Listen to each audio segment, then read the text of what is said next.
Leetcode weekly context 492. Question number 1. Minimum capacity box. This is an easy problem. So we can start with a default result, which is -1. While we are going through all the elements in this array, there are going to be a few different cases.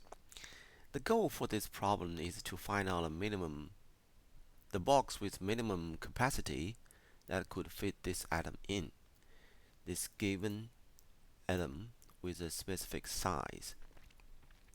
The first case is the box is too small. We just move to next one. The second case is the box is big enough. We can fit the atom into it. The third case is the box is big enough. Also, it is smaller than the previous one.